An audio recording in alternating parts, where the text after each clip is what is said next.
बारे में आज हम लोग डिस्कस करेंगे। Okay done. तो देखिए, स्ट्रक्चर ऑफ एटम के बारे में आज हम बात कर लेते हैं। इसको समझना थोड़ा सा जरूरी हो जाएगा हमारे लिए।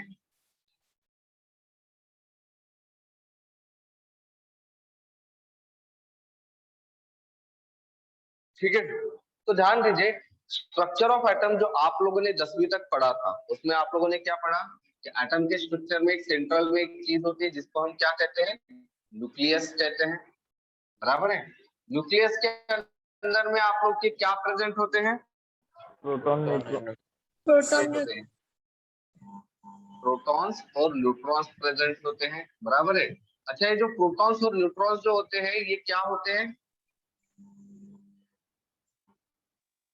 प्रोटॉन और न्यूट्रॉन क्या होते हैं? अगर आपको किसी ने पूछा भाई प्रोटॉन और न्यूट्रॉन क्या होते हैं, तो आपका जवाब क्या रहेगा? Protons positively charged ions. Ion negative charge Subatomic particles. Particle, सब एटॉमिक पार्टिकल। ध्यान में रखना, प्रोटॉन्स या न्यूट्रॉन्स क्या होते हैं, सब एटॉमिक पार्टिकल, जिसमें से प्रोटॉन जो होता है वो क्या होता है, पॉजिटिवली चार्जड होता है, जबकि जो न्यूट्रॉन होता है वो कैसा होता है, न्यूट्रल होता है। ठीक है, और ये दोनों के दोनों क्या होते हैं, सब एटॉमिक पार्टिकल होता है। राइट, ये दोनों भी प्रेजेंट होते हैं। तो ये आप लोगों ने देखना था। इसके बाद में आप लोगों ने क्या देखा है, जो 10वीं में आप लोगों ने स्ट्रक्चर पढ़ा है उसके हिसाब से फिर ये न्यूक्लियस के सराउंडिंग में आप लोगों के क्या प्रेजेंट होते हैं, ये Electrons. ये इलेक्ट्रॉन से क्या, ये क्या होते हैं, Orbits. ऑर्बिट या फिर शेल होते हैं। बराबर है, राइट। और इस ऑर्बिट और शेल में क्या प्रेजेंट होते हैं आप लोगों के, इलेक्ट्रॉन प्रेजेंट होता है भाई। अरे ये जो चीज मैं निकाल रहा हूँ ऑर्बिट या शेल के अंदर, ये कौन सी चीज है, इलेक्ट्रॉन बराबर है। ये जो चीज होती है ये होती है इलेक्ट्रॉन। अच्छा, इलेक्ट्रॉन्स क्या होता है, negatively charge Negative charge particles. Negatively charge particle. Okay, negatively charge सब एटॉमिक पार्टिकल। ठीक है, तो ये होते हैं। तो इस तरह से हमारे पास में क्या होते हैं, टोटल सब एटॉमिक पार्टिकल्स कितने टाइप के हैं, 3 टाइप्स। 3 टाइप्स। कौन कौन से होते हैं, Neutron, proton and electron.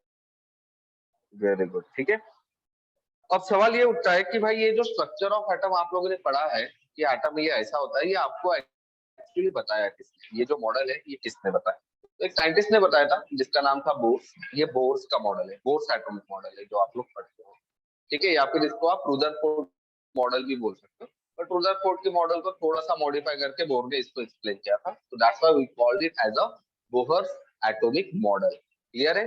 तो आप लोगों ने 10वीं तक जो पढ़ा था ये बोर्स एटॉमिक मॉडल पढ़ा हुआ है, पर एक्चुअल में जैसा एटम होता है बताया गया आपको, ठीक एटम वैसे ही होता है क्या? बराबर है। क्यों नहीं होता है, अब समझो। क्या होता है, एटम के स्ट्रक्चर की पूरा जो क्रेडिट जाता है ना, वो क्रेडिट पहले जाता है ये सब एटॉमिक पार्टिकल्स के डिस्कवरी के ऊपर में। मैंने लास्ट टाइम में आप लोग को सबसे पहले क्लास में आप लोग को समझाया था कि जो तीनों सब एटॉमिक पार्टिकल्स होते मेन वाले, इलेक्ट्रॉन्स, प्रोटॉन्स और न्यूट्रॉन्स, इसकी डिस्कवरी कौन कौन से साइंटिस्ट लोगों ने की थी, याद है क्या आप लोगों को? याद है क्या?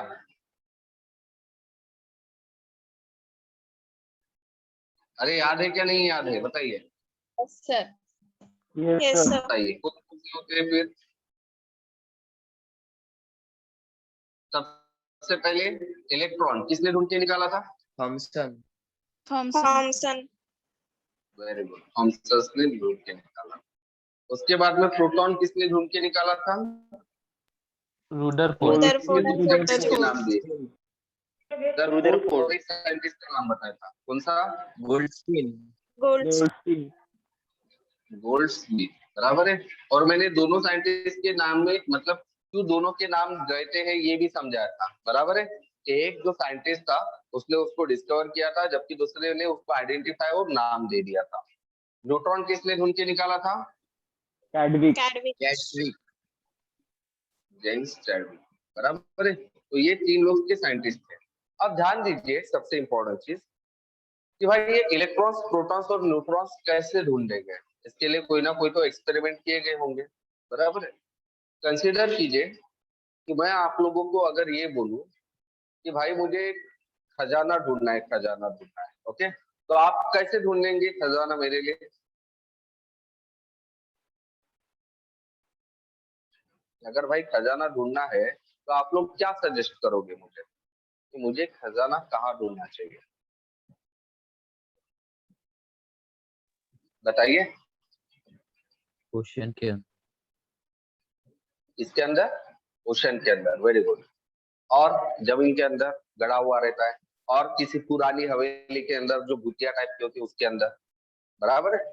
तो भाई ये जो हमारे दिमाग में जो बनाई हुई चीज है कि खजाना अगर आप लोगों को ढूंढना है तो वही जाकर ढूंढना है, ठीक है डन। तो ये क्यों बनी है? क्योंकि इसके बारे में कुछ ना कुछ थोड़ा सा रिलेशन आ गया था, है ना। एक इंसान पुरानी हवेली में गया, उसको खजाना मिल गया, तो हमारे माइंडसेट में क्या आ गया, खजाना ढूंढना है तो पुरानी हवेली में गया, बराबर है। वैसे आप लोग देखिए, आप लोग भी कभी कभी कोशिश करते हो, या फिर आप लोग अभी जिस स्टेज में आप हो, जिस उम्र में आपके हैं, आपकी इस उम्र में दिमाग में हमेशा अजीब अजीब तरह के ख्याल आते हैं हमारे, है ना। जैसे कभी कभार हम ऐसे सपने भी देख लेते हैं कि मैं जा रहा हूँ और साला अचानक से ना मेरे को खजाना मिल गया, ठीक है। या फिर मैं जा रहा हूँ, मेरे घर में एक पुराना सा एक पोती होती थी, मैं ऐसे खोद रहा हूँ, ठीक है, जमीन से, और अचानक से खजाना निकल गया, बराबर है। तो ये हमारे माइंडसेट में क्यों बैठा है? क्योंकि हम लोगों ने वैसी चीजों को देखा है और वैसी चीजें देखी। अब सवाल ये उठता था कि भाई जब एटम के ये जो सब एटॉमिक पार्टिकल है, न्यूट्रॉन, इलेक्ट्रॉन, प्रोटॉन, इसको ढूंढने के लिए इन्होंने इसको कैसे ढूंढे, ठीक है, इसके लिए इन्होंने किस चीज का इस्तेमाल किया? जैसे खजाना ढूंढने के लिए मैंने पुरानी हवेली या जमीन खोदना या ओशन का मैंने सहारा लिया था, तो ये सब एटॉमिक पार्टिकल मैं ढूंढू कहाँ से? उसके लिए मुझे प्रीलिमिनरी चीज कौन सी लेनी पड़ेगी, बताइए। अगर मुझे ये चीजें ढूंढने हैं, तो सबसे पहले मुझे क्या लेना पड़ेगा, कहाँ मिलेगी ये चीजें?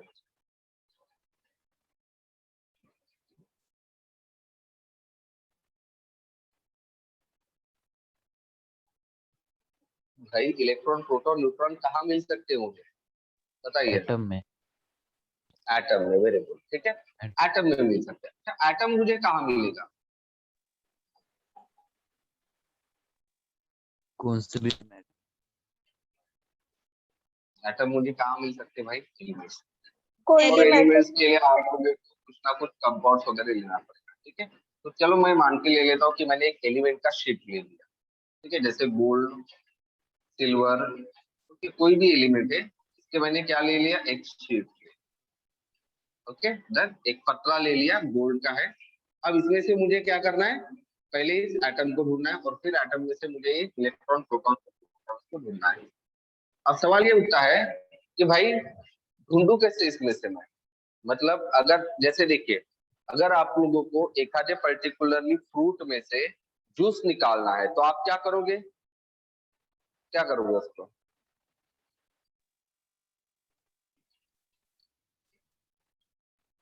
भाई जूस निकाल रहा है फ्रूट में से, तो आप लोग क्या करोगे उस फ्रूट के साथ? मिक्सर में। पहले उसको Squeeze। छीने। मिक्सर में डालोगे, जूसर में डालोगे, या खा जाओगे, या जमीन में गाड़ोगे, ऐसा कुछ करोगे क्या? नहीं, मिक्सर में नहीं डाल। ना, मिक्सर में बराबर है। डालेंगे। मतलब ये तो पता है कि भाई जूस निकालना है तो मुझे उसको क्या करना पड़ेगा, निचोड़ने पड़ेगा, जिसके लिए मुझे उसको मिक्सर में डालना पड़ेगा। वैसे साला इस एटम में से अगर मुझे ये इलेक्ट्रॉन, प्रोटॉन और न्यूट्रॉन अगर ढूंढना है, तो मैं इसके साथ क्या करूंगा, इसको पकड़ के मिक्सर में डाल दूं क्या?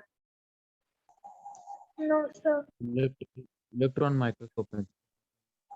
इलेक्ट्रॉन माइक्रोस्कोप से देख लिए पर इलेक्ट्रॉन दिख जाएंगे कि मुझे? No, sir. इलेक्ट्रॉन को अभी तक किसी ने नहीं दिखा, प्रोटॉन को किसी ने नहीं देखा, न्यूट्रॉन को किसी ने नहीं देखा। इसलिए कभी आप लोगों ने सुना है क्या ऐसा स्ट्रक्चर ऑफ इलेक्ट्रॉन कि भाई इलेक्ट्रॉन ऐसा होता है, ऐसा सुना है कभी? सुना है क्या? नहीं सुना है। इसके स्ट्रक्चर नहीं ढूंढे गए क्योंकि ये बहुत ही छोटे होते हैं, इतने छोटे होते हैं कि दिखाई नहीं देते, टाइप किस भी यूज करो, बराबर है। फिर भी ये प्रेजेंट है, मतलब ये एग्जिस्ट करते हैं, जैसे भगवान, है ना। भगवान को किसी ने देखा नहीं, फिर भी वो एग्जिस्ट करते हैं क्योंकि उसके प्रूफ हम लोग को मिले। वैसे ही ये जो चीजें हैं, इसको भी किसी ने देखा नहीं, बट इनकी एग्जिस्टेंस को क्या किया गया है, एग्जिस्टेंस को मतलब एक प्रूव किया गया है। तो उसको प्रूव करने के लिए किस तरह से प्रूव किया गया है, इसको ढूंढा कैसे गया है, ठीक है। तो देखिए जैसे मैंने कहा चीजों को ढूंढने के बहुत सारे तरीके हैं। जैसे अगर मैंने बोला कि इसको अगर मैंने मिक्सर में डाल दिया तो मुझे दिखेंगे क्या, ये नहीं दिखेंगे। आप लोगों ने बोला इलेक्ट्रॉन माइक्रोस्कोप से देखो तो ये दिखेंगे क्या, नहीं दिखेंगे। तो फिर साला ये ढूंढा कैसे गया, क्या किया गया होगा इसमें, किस चीज का इस्तेमाल किया गया होगा उसको ढूंढने, तो ध्यान सर रखना। इस पे रे पास की, जिसके वजह से वो रेज रिफ्लेक्ट हुई। हाँ, रेज मतलब क्या किया गया, रेज को पास किया गया। रेज एक्चुअली जब पास किया गया तो इस रेज को कैसे पास करा गया, पानी डालकर या सनराइज में रखकर या इलेक्ट्रिसिटी, क्या किसका इस्तेमाल किया आप लोगों ने? Radioactive rays. Radioactive elements का इस्तेमाल किया था सिर्फ, या इलेक्ट्रिसिटी का यूज किया था?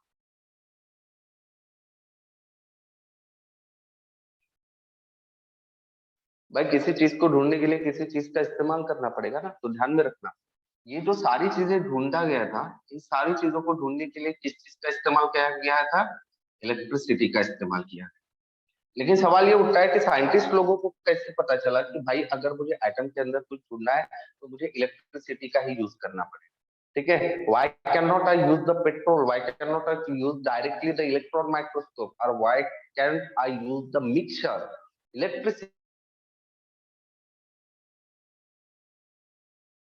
रिलेशन होगा इन लोग, तभी उन्होंने इलेक्ट्रिसिटी का यूज किया था। तो सवाल ये आता है कि भाई इलेक्ट्रिसिटी और आप लोगों के एटम्स के बीच में जो रिलेशन होता है, ये रिलेशन किसने बताया गया, ठीक है। तो ध्यान में रखना, ये जो रिलेशन होता है between the electricity and the atoms, ये रिलेशन बताया गया था एक फेमस साइंटिस्ट जिसका नाम था फैराडे, ओके।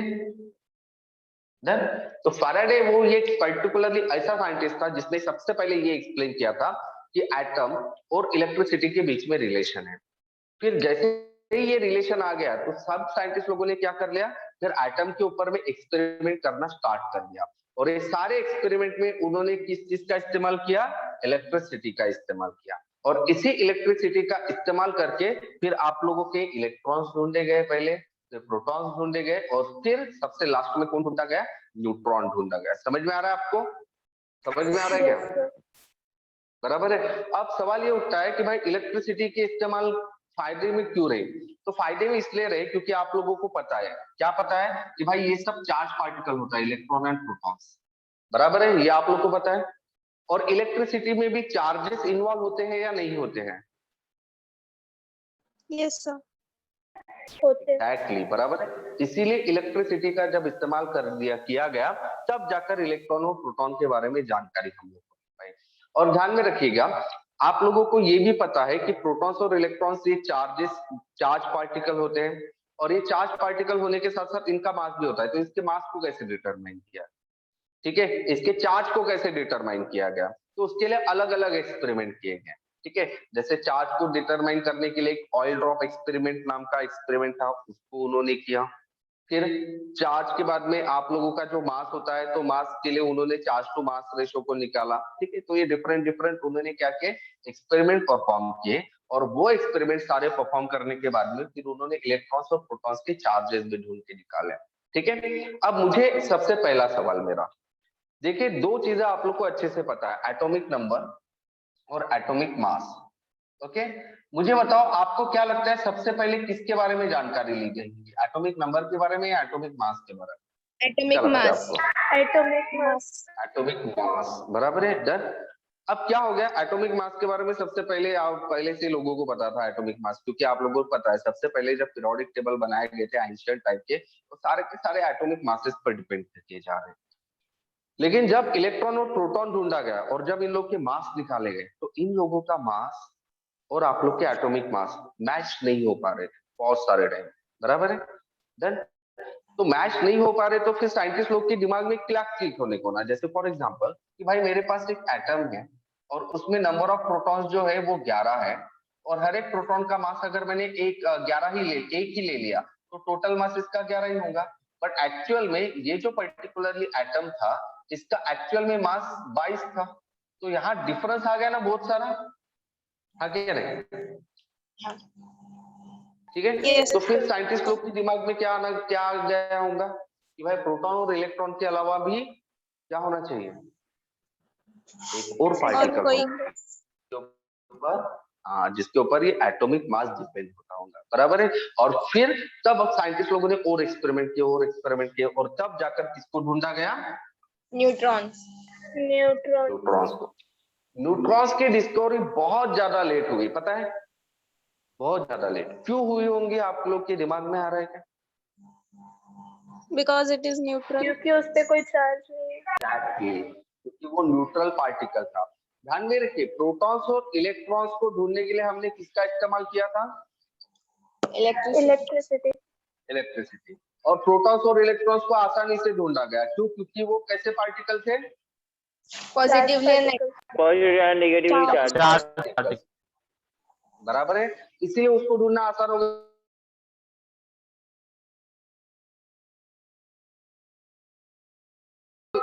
न्यूट्रॉन जो था वो न्यूट्रल था और उसके लिए भी ये इलेक्ट्रिसिटी का यूज कर रहे थे।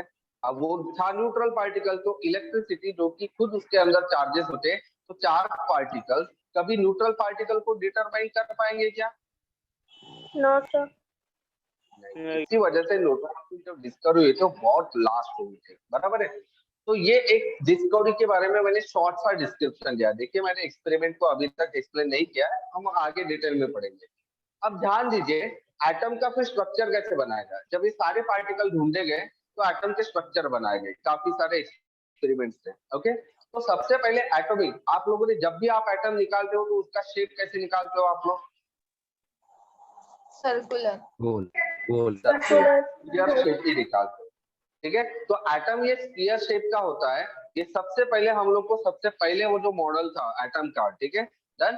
तो वो थॉमसन मॉडल जिसको कहा जाता है, जिसने इलेक्ट्रॉन ढूंढ के निकाला था, उसने ये बताया था कि भाई एटम जो होता है ये कैसा होता है, शेप में स्फीयर शेप होता है, ठीक है।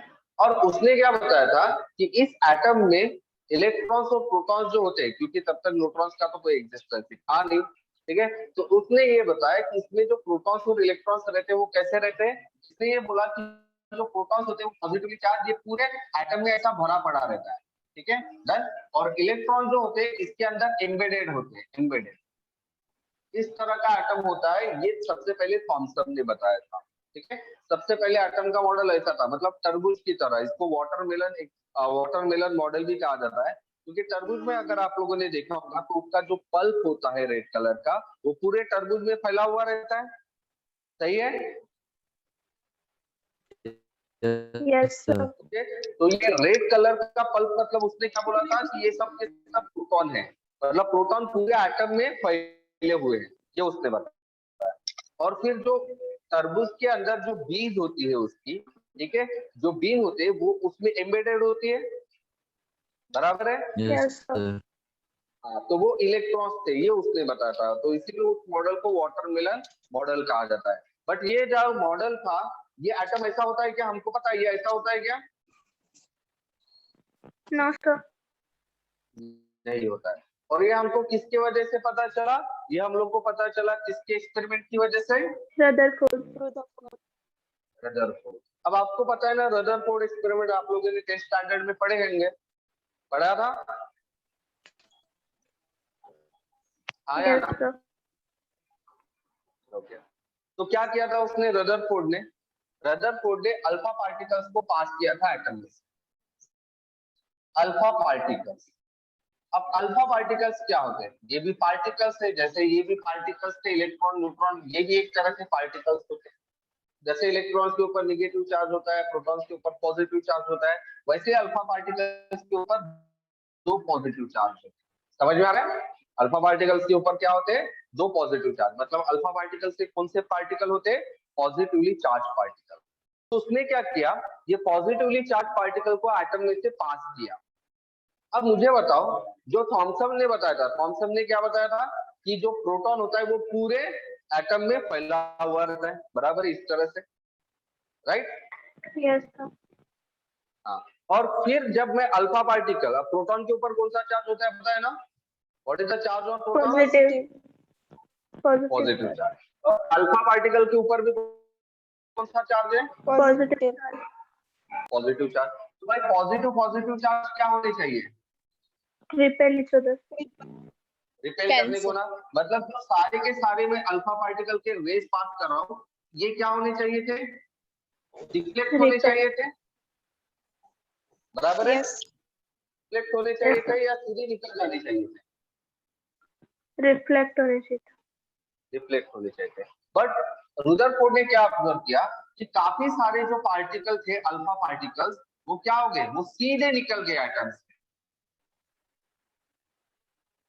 इसका मतलब क्या हुआ कि अल्फा पार्टिकल डिफ्लेक्ट नहीं हुए। इसका मतलब क्या हुआ कि अल्फा पार्टिकल अगर डिफ्लेक्ट नहीं हो रहे, इसका मतलब जो प्रोटॉन, जो कि थॉमसन ने बताया था कि भाई पूरे एटम में भरा पड़ा है, वो पूरे एटम में भरा पड़ा है क्या? No sir. नहीं। ओके। और उसने ये भी ऑब्जर्व किया कि काफी कम अल्फा पार्टिकल जो थे वो डिफ्लेक्ट हो गए स्मॉल अमाउंट से। इसका मतलब हम क्या बोलेंगे कि जो आप लोगों के प्रोटॉन से पॉजिटिवली चार्ज पार्टिकल, वो क्या हो रहे हैं? एक बहुत ही छोटी सी जगह पर आकर कॉन्सेंट्रेट, मतलब जमा हो गए। थॉमसन ने क्या बोला था कि पूरे पॉजिटिव चार्ज पूरे एटम में फैले हुए हैं, लेकिन रुदरफोर्ड ने हम लोग को क्या बताया कि भाई पूरे के पूरे प्रोटॉन फैले हुए नहीं है, बल्कि वो एक छोटी सी जगह पर आकर क्या होकर गए? कॉन्सेंट्रेट होकर गए। ठीक है। और उस जगह को फिर उसने क्या नाम दे दिया? Nucleus.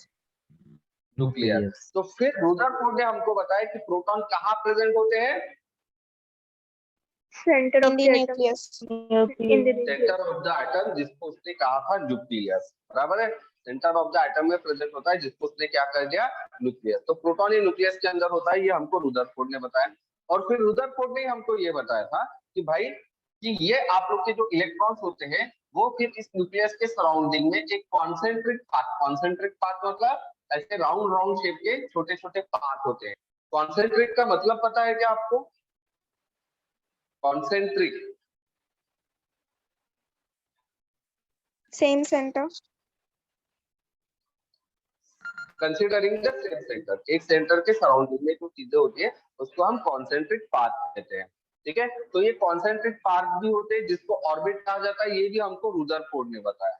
फिर बोहर ने क्या बताया? बोहर ने एक बहुत ही इंपॉर्टेंट चीज बताई। देखिए रुदरफोर्ड ने ये तो बता दिया, क्या बता दिया कि भाई न्यूक्लियस तो होता है, प्रेजेंट होता है, न्यूक्लियस के अंदर प्रोटॉन्स प्रेजेंट होते हैं। फिर न्यूक्लियस के सराउंडिंग में क्या प्रेजेंट होते हैं? आप लोगों के क्या प्रेजेंट होते हैं? ऑर्बिट या शेल, और जिसके अंदर क्या प्रेजेंट होता है? आप लोग के इलेक्ट्रॉन। समझ में आ रहा है? समझ में आ रहा है क्या? Yes, sir. तो समझना है हम लोगों को, ठीक है डन? तो अभी ध्यान दीजिए। तो ये रुदरफोर्ड ने हमको बताया। अब क्या होता है आप लोगों को पता है, साइंटिस्ट कम्युनिटी बिल्कुल दोस्तों की कम्युनिटी जैसी होती है। मतलब अगर कोई एक दोस्त अच्छा काम करने गया तो दूसरा दोस्त उसके पक्का काम खींचेगा, या फिर उसके किए हुए काम में कोई ना कोई खामियां निकालेगा। अगर आप अच्छे से सिंगर हो तो बोलेंगे साला क्या नाक से गाता है। अगर आप अच्छे डांसर हो तो बोलेगा साले ये क्या अपना गणपति का डांस कर रहा है क्या। अगर आप अच्छे ड्राइंग मतलब कलाकार हो, ठीक है, आर्टिस्ट हो, ठीक है, तो बोलेंगे ये क्या आर्ट है क्या, वो साला बनाने क्या गया घोड़ा, ये तो गधा दिख रहा है ना। दोस्तों के काम ही होते हैं। वैसे साइंटिस्ट कम्युनिटी बोलते हैं, अगर एक साइंटिस्ट कुछ ढूंढ के निकालता है या बताता है, तो फिर दूसरे साइंटिस्ट क्या होते हैं, उसके ड्रॉबैक निकालने की कोशिश करते हैं। तो रुदरफोर्ड ने ये जो एक्सप्लेन किया था, फिर इसके ड्रॉबैक्स निकालेंगे। क्या निकालेंगे? अब ध्यान दीजिए। बोस नाम का साइंटिस्ट था। तो भाई क्या ड्रॉबैक आ गए? काफी सारे साइंटिस्ट लोगों ने ये बोला, क्या बोला कि भाई इलेक्ट्रॉन जो होता है ये चार्ज पार्टिकल से, पता है इलेक्ट्रॉन्स क्या है? चार्ज पार्टिकल है, आया ना? Yes. Yes sir. और वो क्या हो रहा है बोला था उसने? ऑर्बिट के अंदर घूम रहा है. घूम रहा है, बराबर।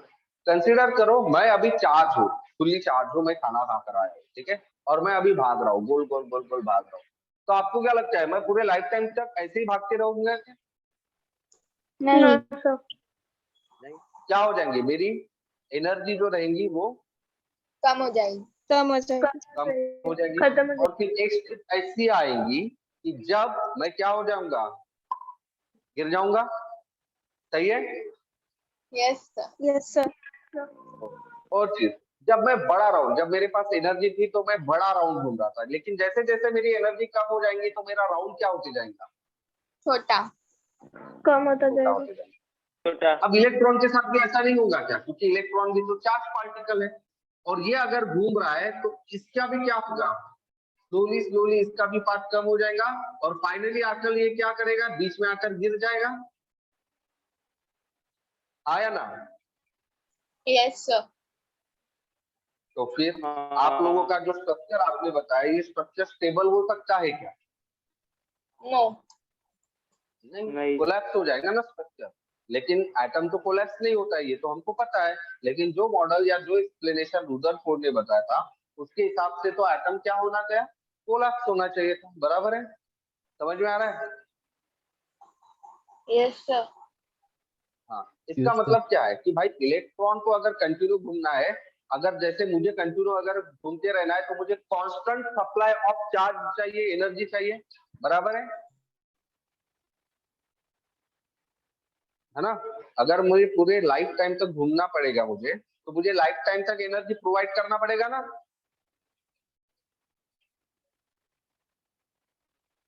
अरे हाँ या ना? Yes, sir. हाँ सर। ओके, तो सवाल ये उठता है कि भाई अगर ये एटम, क्योंकि ये तो हमको पता है कि इलेक्ट्रॉन जो होते हैं वो लाइफ टाइम तक ही घूमते हैं ना, या नहीं घूमते? घूमते हैं। घूमते हैं।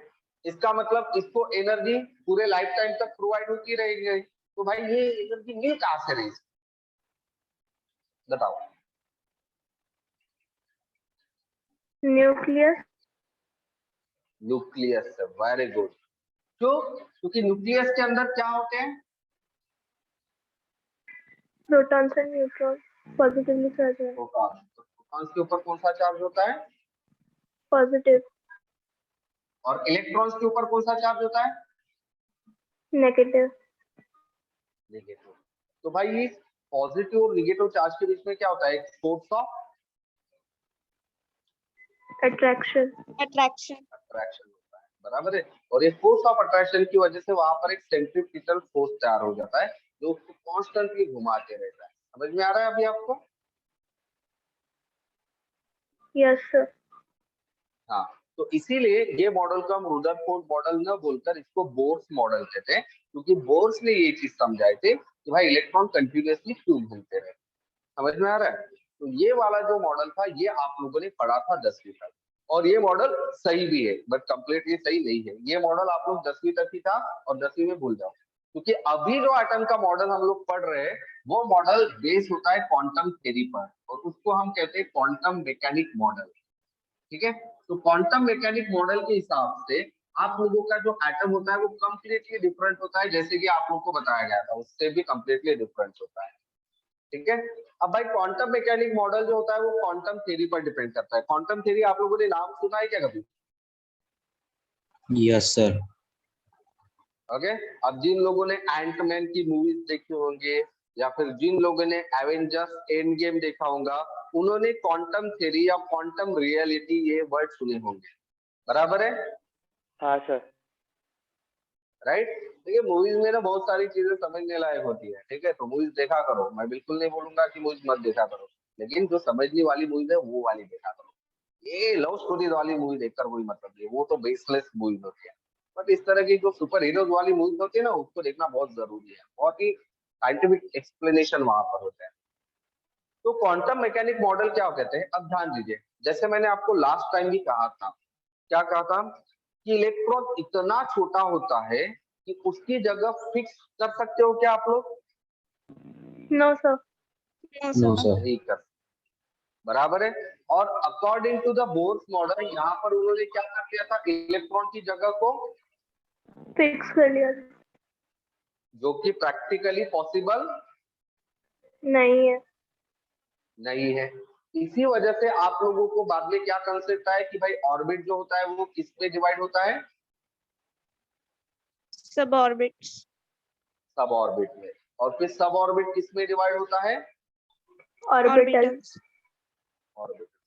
अच्छा मुझे बताओ, आप लोगों को क्वांटम का मतलब पता है कि क्या होता है? Very small. क्वांटम मतलब क्या होता है, एक तरह के पार्टिकल्स होते हैं। ओके? अच्छा मुझे बताओ, इलेक्ट्रॉन्स, प्रोटॉन्स, न्यूट्रॉन्स, आप लोगों को इन्होंने क्या, इन लोगों को आपने क्या कहा हुआ है कि ये सब के सब क्या है? Subatomic particles. पार्टिकल्स है। क्या है नेचर में? पार्टिकल्स।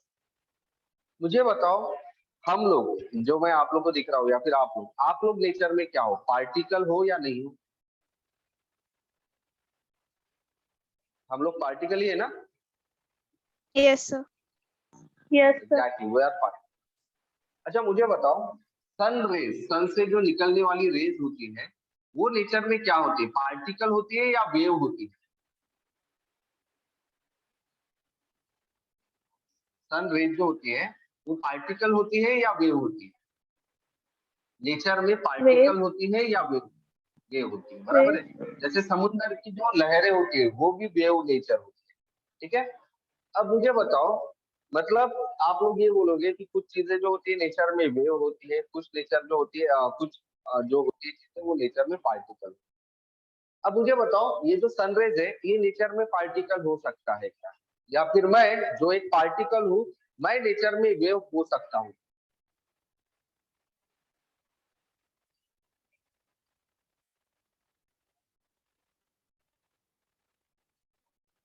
बताइए। मैं एक पार्टिकल हूँ, तो मैं प्योरली पार्टिकल हूँ या फिर मेरे अंदर कुछ वेव्स भी प्रेजेंट है, वो मैं वेव नेचर का भी हूँ? और सेम तरह से सनराइज जो है वो नेचर में वेव है, बट ये पार्टिकल भी हो सकता है क्या? मैं ये पूछ रहा हूँ। Yes, sir.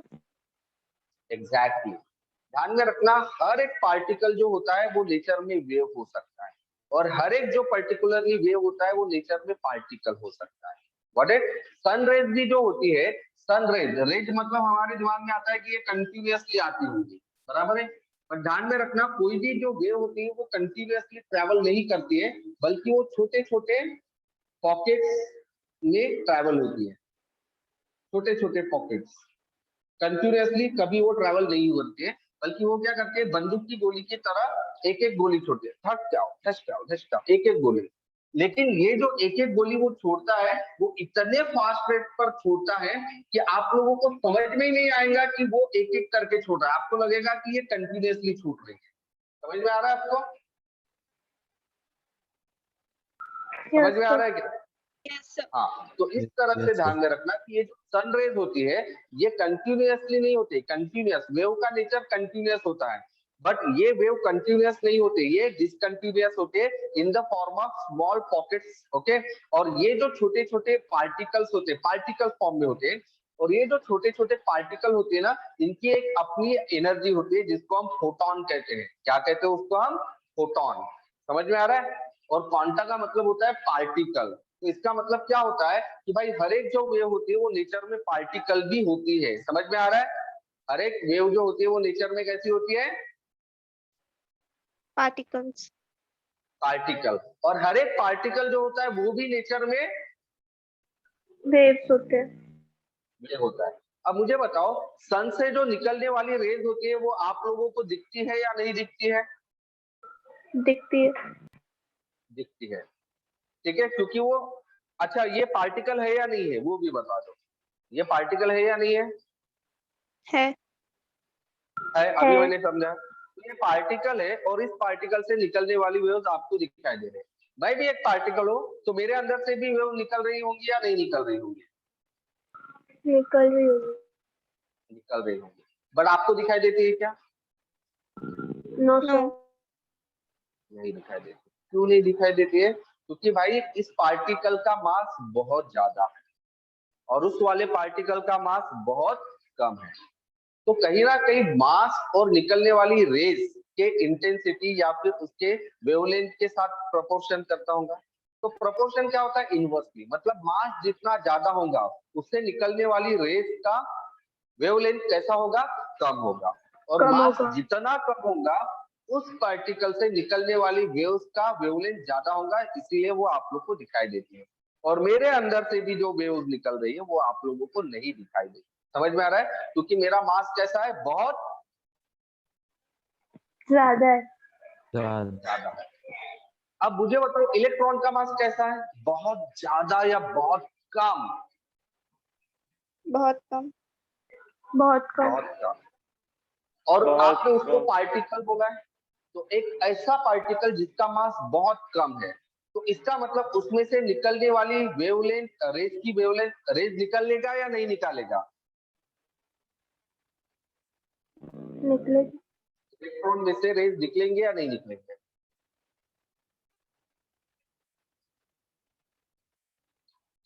पार्टिकल है ना, तो निकलेगी। पार्टिकल में से वेव निकलेंगे निकलेंगे, और जो वेव निकलेंगी उसकी वेवलेंथ क्या रहेंगी? ऑफकोर्स ज्यादा रहेंगी, क्योंकि पार्टिकल ज्यादा। का मास बहुत कम है, कम है। जबकि इसका कम था। बराबर है।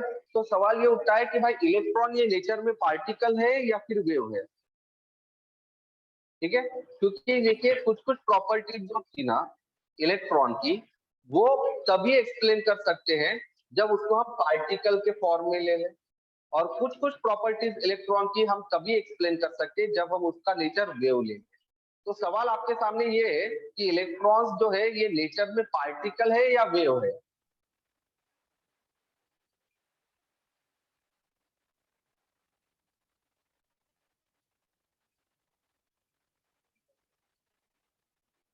क्या है? आप लोगों ने अभी तक पार्टिकल बोला, लेकिन मैंने क्या कहा, कुछ कुछ ऐसी प्रॉपर्टीज होती है जो पार्टिकल नेचर एक्सप्लेन नहीं कर सकता है ना? जैसे मैं एक पार्टिकल हूं, तो मेरी वेवलेंथ होती है क्या? मेरी वेवलेंथ आप बता सकते हो? नहीं। पार्टिकल का आप मास बता सकते हो, आप चार्ज बता सकते हो, मेरा वेवलेंथ या मेरी फ्रीक्वेंसी बता सकते हो क्या आप लोग? No sir. नहीं, क्योंकि ये प्रॉपर्टीज वेव्स की होती है और मैं पार्टिकल हूँ। तो मैंने वही कहा कि इलेक्ट्रॉन की कुछ प्रॉपर्टीज वेव नेचर ही एक्सप्लेन कर सकता है, और कुछ प्रॉपर्टीज उसका पार्टिकल नेचर ही एक्सप्लेन कर सकता है। तो इससे आप लोगों के क्या दिमाग में आ रहा है कि इलेक्ट्रॉन ये नेचर में पार्टिकल है या वेव है, या फिर दोनों भी है? दोनों भी। वेरी गुड, दोनों भी है, दोनों भी। हम कहते हैं ड्यूअल वेव नेचर, इसको हम क्या कहते हैं? Dual nature. तो ध्यान में रखना, इलेक्ट्रॉन सिर्फ नेचर में पार्टिकल होता है क्या? नहीं, नो। नहीं, वो नेचर में क्या होता है? Wave wave. और पार्टिकल। वेव भी वेव होता और है। पार्टिकल। अब जब वेव आएंगी तो उसमें से निकलने वाली रेडिएशंस आ जाएंगी, और फिर उसमें क्वांटम भी आ जाएगा। ठीक है, तो उन्होंने क्या किया, उन्होंने ये चेक किया, देखा कि भाई जो एनर्जी निकल रही थी एटम में से, वो अलग अलग वेवलेंथ में रेंज कर रही है। ठीक है, किसी वेवलेंथ का रेंज 10 से 20 था, तो किसी वेव का वेवलेंथ जो था वो 40 से 50 था, और किसी जो वेव का वेवलेंथ जो था वो 100 से 120 था। ऐसे डिफरेंट डिफरेंट रेंज में क्या आ रही, वेवलेंथ आ रही। तो उन्होंने क्या किया, फिर ये डिफरेंट डिफरेंट वेव्स को कैटेगराइज करने के लिए उन्होंने एक नंबर्स दे दिया। ठीक है, जिसको ही आज हम कहते हैं ऑर्बिट, सब ऑर्बिट और ऑर्बिटल। समझ में आ रहा है? मतलब कुछ रेंज जो रहेंगी, जैसे 10 से 20 वेवलेंथ वाली रेंज को ऑर्बिट कहा गया, 40 से 50 वाले को सब ऑर्बिट कहा गया, 100 से 120 वाले को ऑर्बिटल कहा गया। समझ में आ रहा है आपको? समझ में आ रहा है क्या? Yes sir. Yes, sir. ठीक है, तो ये जो ऑर्बिट होता है ये सब ऑर्बिट में डिवाइड होता है या ऑर्बिटल में डिवाइड होता है, ये सब हमको किसकी वजह से पता चला? क्वांटम मैकेनिकल मॉडल्स की वजह से। और ये क्वांटम मैकेनिकल मॉडल्स में उन्होंने क्या कहा कि जो डिफरेंट डिफरेंट वेवलेंथ के रेंज थे उसको आइडेंटिफाई करने के लिए उन्होंने क्या कर लिया, नंबर्स दे दिए कुछ। ओके, अब कैसा होता है, वेवलेंथ के जो वेवलेंथ जो होती है उसके नंबर बड़े आड़े टेढ़े होते हैं, 1.031 10 to the power -2, ठीक है, 2 1.3